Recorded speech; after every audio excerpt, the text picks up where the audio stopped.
Send in the red shirts.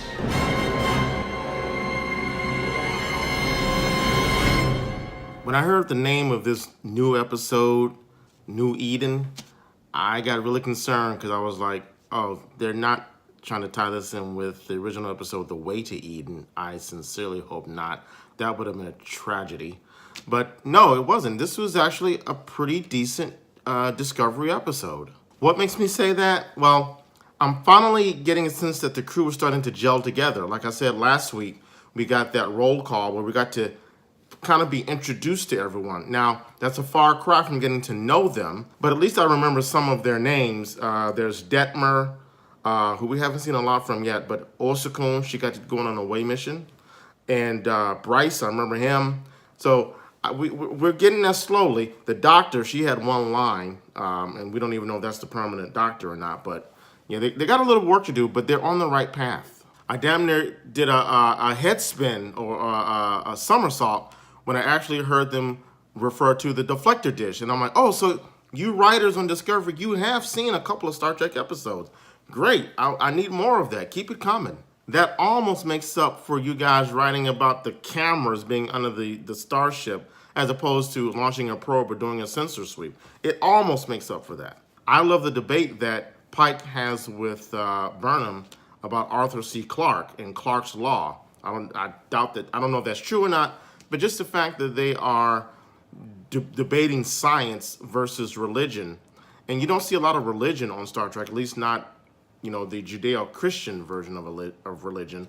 But just the fact that I'm getting some sort of philosophical debate, that felt a lot like Star Trek. I got a little bit of character development from Pike. It seems that Pike, at some point in his life, was I shouldn't say very, but was a student of religion. He engages with the woman on the planet. I can't remember the name of the planet, but she says, peace be with you, and also with you, he responds. I went to Catholic high school for 4 years. I think that is I don't know if that's a Catholic mantra or if that's a Christian mantra, but I'm familiar with it. But be that as it may, this is an interesting take on Star Trek because religion, like I said, Judeo-Christian religion was never really, I can't remember it being that deep a part of Star Trek. So they really go in. Just the fact that we see an away team in a church, that's not something that we see. I don't think I've ever seen that in Star Trek. And then, also the fact that we have 2 black women on an away team, I mean, that's history being made right there. And Pike really argues for the existence of a Judeo-Christian God. From what I recall, he puts up a fight, a verbal fight, a philosophical fight with Burnham, who clearly is a non-believer. Would I say atheist? I don't even know if the term atheist exists in the 23rd century, but it's just a fascinating topic to explore. It's just a fascinating topic to explore in Star Trek because I'm really curious to see where they're going to go with this.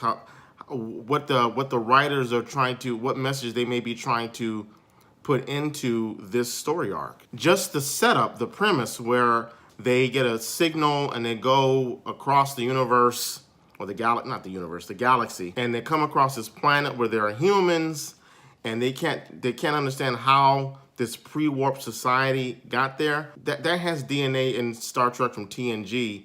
I'm thinking of the episode The Survivors. So I'm already drawn in. It's like, even though I've seen this before, what excited me was that, okay, they're getting something that reminds me, they're giving me something that reminds me of Star Trek. I have to say I took a little issue with Saru describing it as an Earth-like planet. I mean, I would think Data would have called it an M-class planet, but that's just me. Maybe I'm nitpicking a little bit. Going back to the religious theme somewhat, I really want them to kind of stay away from this toying around with bringing people back from the dead.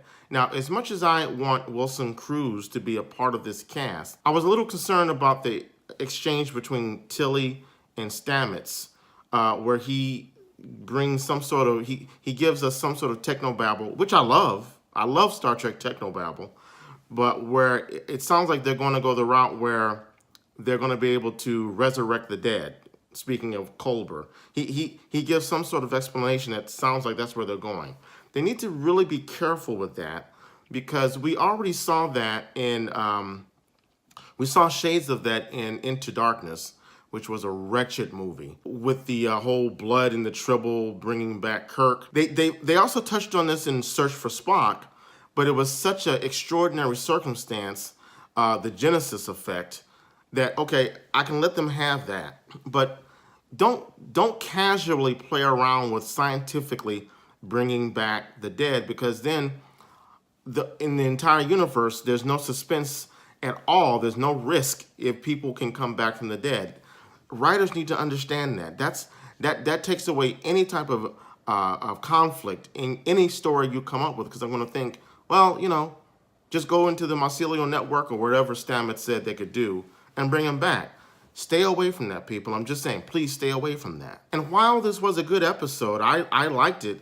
I had some problems, very rarely is anything perfect. One of the smaller issues I had with the show is that they gave me something that had a lot of Trek DNA, the whole finding a culture that is on the fringe, if you will.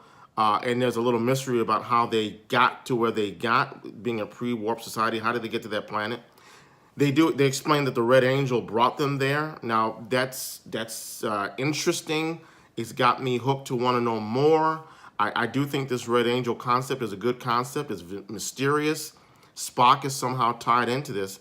However, I say that in a long-winded way to say that when they introduced that character from this civilization, who catches them in the basement of the church, I think it was, where they were. That's where you need to kind of let the tone change. That was what I'm going to call a soft moment, what should have been a quiet moment. Yet the pacing and the cutting is still very fast. I felt like nothing settled so that we could learn a little bit about this guy. It was a moment where the episode could have breathed a little bit, let some oxygen into the room, as opposed to everything having to be so fast, driven. This was that moment that they could have really called on their TNG DS9 background and let the music change. Even the music was still very suspenseful. And these are those things that they miss that could possibly satisfy us longtime Trek fans, that you guys, the writers, are on board with what we like and what Trek is kind of about. Give us those quiet moments. Everything doesn't have to be so fast-paced, fast, choppy editing. Now, here's the main problem I had with the episode. What is this with giving away tech? Okay, I can halfway see Pike going back to explain to that guy that he was right, that they are from Earth, that Earth actually still exists and is far more advanced than what they recall, because these guys on this planet are the descendants of survivors of World War III, I believe. I guess Pike felt like the guy needed to know the truth. Now, that's not how I think any other crew like Picard or Kirk or Sisko or Janeway would have handled that, possibly. Who knows? What I have a problem with is not only does Pike do that, but he gives him a piece of tech. And then he explains the transporters to them. Why did you have to take it that far, writers? You don't know when to stop. So now let's do a tally. We've got Starfleet giving away a bomb to L'Rell so that she can subjugate the Klingon Empire. Yeah, that's totally Starfleet, right? That's what they do.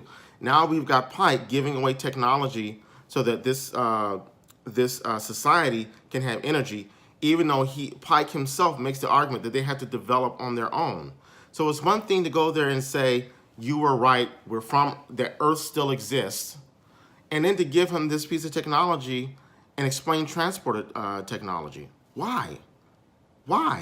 Now, just last night, myself and my compatriot Big Sexy from the Red Shirts, we did a show with Tom Connors and Rob Gallo of Midnight's Edge. And I learned on their show, that there is a theory going out about the Red Angel, and I wanted to get into that a little bit. I think that the character that we saw, I think she was Pakistani, May Ahern, who Tilly finds out is deceased. Something tells me that she is an incarnation of the Red Angel.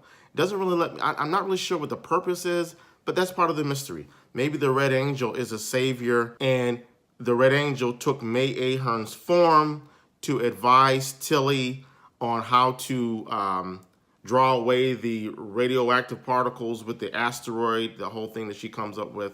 And they use a tractor beam, unlike the first episode where they use some sort of technology that we've never seen before to draw an asteroid into the cargo bay. They use a tractor beam to tractor that asteroid out of the asteroid field, thereby removing the radioactive particles that were going to inundate the planet and create a extinction level event. So I think that May Ahern was an incarnation of the Red Angel because the Red Angel, is a savior. And I'm sure there's more to the story than that, because it looks like the Red Angel is also malignant, because there's a scene in the trailer where the Red Angel enters the church and these soldiers are screaming and running. So I'm not sure what to expect, but that's my theory. However, as I was saying on Midnight's Edge that we recorded last night, and I'll put the link up as soon as it's made available, the guys told me that they heard a theory that Spock is the Red Angel. And the reason that this theory has come about is because the writers have concocted this scheme where Spock is the Red Angel and he appears in certain points of the timeline to correct the timeline so that the writers and the producers can then merge this timeline, which they claim is prime, with the Kelvin universe. It is so convoluted, but you can't take anything off the table. And if that's the case, I just think it's really cynical, because basically, I don't like it when you take a series, you're going to use a whole season to correct a mistake that was made in the writer's room. I have a problem with that. I don't want narratives to get you from point A to point Z to correct a mistake that was made in the real world, if that makes any sense. I want stories that are organic. I don't want you connecting tissue in the writer's room. But we go into a lot of detail on the Midnight's Edge After Dark episode that we recorded last night. And I will put that link up so that you can go check it out. A lot of details. Those guys are very knowledgeable, and I had a great time on the show. But in regards to this episode, I enjoyed it. I liked it. It was like a shining light at the end of the tunnel. Well, not a tunnel. I mean, I enjoyed season 1 as well. This tells me that they are kind of studying the Trek that we know and love. I've got characters now that have an identity, and hopefully they're going to play that up even more. I'm really warming up to Pike. He has a kind of Kirk-like charisma to him. He's got that swagger. He's got that confidence, but he's not what we all know Kirk to be. Put it this way. He's a Kirk minus all of the Kirk machismo, which, okay, times change. I get it. It was the 60s. It was what it was. So, I'm liking Anson Mount's take on Pike. I just hope they give him more things to do, and I hope that they don't have him do stupid things like give away Starfleet technology. Don't do that again. Don't do that again. Also, don't go into an asteroid field with a pod that's made out of glass. Let's stay away from that kind of writing. Oh, before I go, I just want to add this, and I think I touched on this before. They gotta ease up on the whole comical bit with Tilly. All right. Again, her character is a beloved character. That's the sense I get. I like the character. But what I'm afraid they're doing now is just they have the more is more mentality.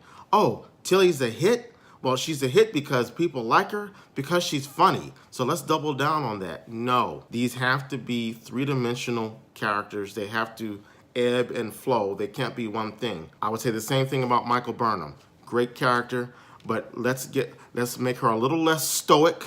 I know she was raised on Vulcan, but if Sonequa Martin Green doesn't stop frowning in just about every scene, or being stiff in every scene, or being like she has to be the person in control all the time, it's gonna make the character crumble in my eyes. I mean, she has to be a real character. She doesn't have to be Superwoman. It's okay to be three-dimensional. We've seen that already in Pike in 2 episodes. So we got to see that in Sonequa Martin Green's character, Michael Burnham. And don't make Tilly one thing now, okay? I like the fact that they're giving her some wisdom, or she's tech smart. She's improved vastly in terms of her intelligence. I like that. But I don't want her to be the butt of laughs in every episode. They got to be careful with that. All right. And with that, we will all be watching this Thursday, and I will be back giving you my opinions. All right, everyone, take care. See you then.